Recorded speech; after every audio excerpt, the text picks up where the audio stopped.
सेंद्रिय शेतीची व्याख्या अशी केली जाऊ शकते की ही एक लागवड पद्धत आहे जिथे कोणतीही रासायनिक खते, कृत्रिम कीटकनाशके किंवा कोणतेही कृत्रिम संयुगे वापरली जात नाहीत.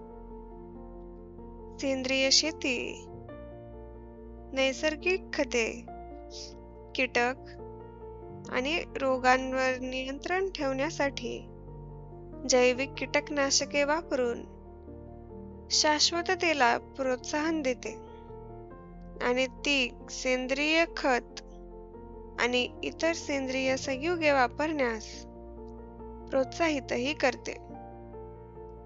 सेंद्रिय शेतीचा मुख्य उद्देश आहे की पर्यावरणाला आणि आपल्या मातीला नुकसान पोहोचवू नये. सेंद्रिय शेती ही दोन प्रकारची आहेत. एक शुद्ध सेंद्रिय शेती आणि दुसरं एकात्मिक सेंद्रिय शेती. शुद्ध सेंद्रिय शेतीमध्ये सर्व अप्राकृतिक रसायने टाळली जातात आणि सर्व काही नैसर्गिक स्रोतांकडून वापरले जाते. खते किंवा रसायने सर्व नैसर्गिक स्रोतांकडून येतात. दुसरी आहे एकात्मिक सेंद्रिय शेती, जिथे पर्यावरणीय मानके आणि आर्थिक मागण्या पूर्ण करण्यासाठी पोषक व्यवस्थापन आणि कीटक व्यवस्थापनासाठी एकात्मिक दृष्टिकोन वापरला जातो.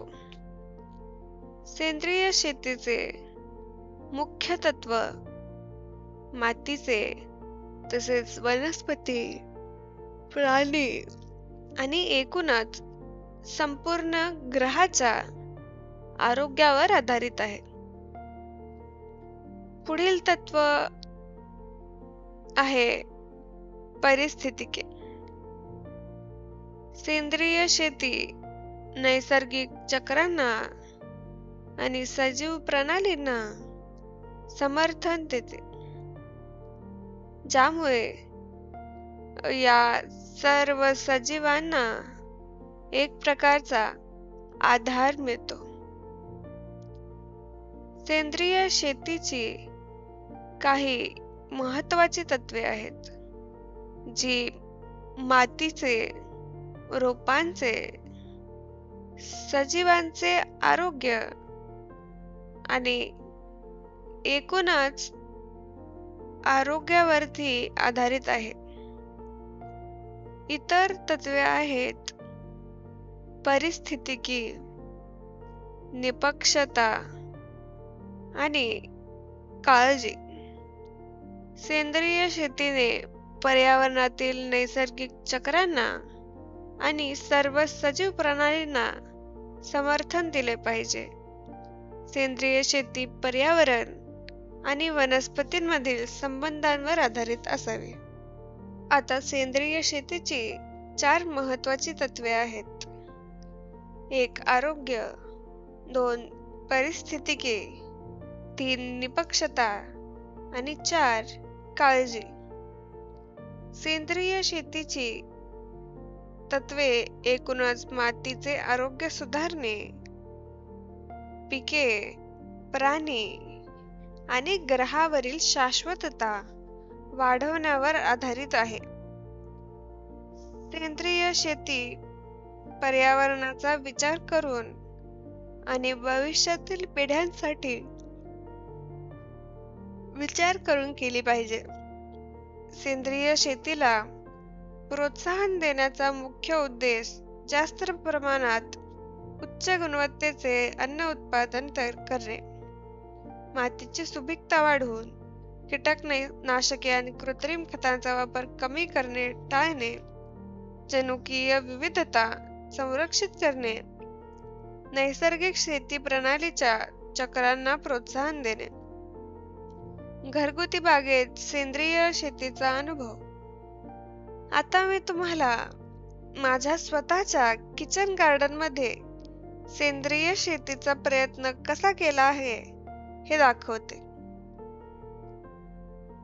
हे एक छोटेसे किचन गार्डन आहे जे मी माझ्या घराच्या मागच्या बाजूला तयार केले आहे.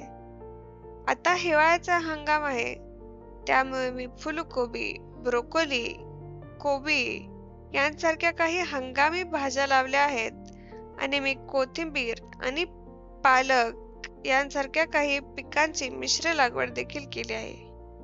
मी काही ढोबळी मिरची आणि टोमॅटो देखील लावले आहेत. माझ्या सेंद्रिय शेतीसाठी लागवड करण्यापूर्वी मी वन माती आणली आणि वन मातीसह मी काही शेणखत वापरले आणि त्यात काही गांडूळ खत मिसळले आणि माझ्या भाजीपाला पिकांसाठी वाफा बनवण्यासाठी थोडी वाळू आणि गांडूळ खत वापरले आणि मी माझ्या टोमॅटो पिकांसाठी काही आधार देखील बनवलेले आहेत. तर हे काही कोबी आहेत जे अजून परिपक्व झालेले नाहीत. मध्यभागी मी कोथिंबिरीचे आणि पालकाचे काही बियाणे पेरले आहेत. येथे मी कोथिंबीर आणि पालक फुलकोबीच्या जागेसोबत मिसळून लावले आहे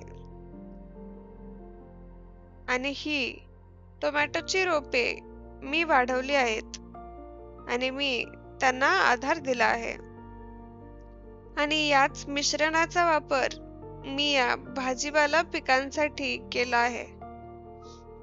मी माती आणि नंतर चांगल्या प्रमाणात खत आणि मग गांडूळ खत आणि थोडेसे कोकोपीट वापरले. पण कोकोपीट वापरायचे की नाही ही तुमची निवड आहे. फक्त खत, कंपोस्ट आणि माती देखील तुमच्या सेंद्रिय शेतीसाठी पुरेशी आहे. आणि कीटक आणि रोगांपासून संरक्षण करण्यासाठी मी कडुलिंबाचे तेल फवारते आणि कडुलिंबाची पेंड देखील वापरते. मी कडुलिंबाची पेंड पाण्यात मिसळून महिन्यातून 2दा पाण्यासोबत देते, तर 2 आठवड्यांतून एकदा मी माहेरची पेंडी आणते, ती पाण्यात मिसळते आणि मग सिंचनासाठी देते, ज्यामुळे चांगले फळ मिळते.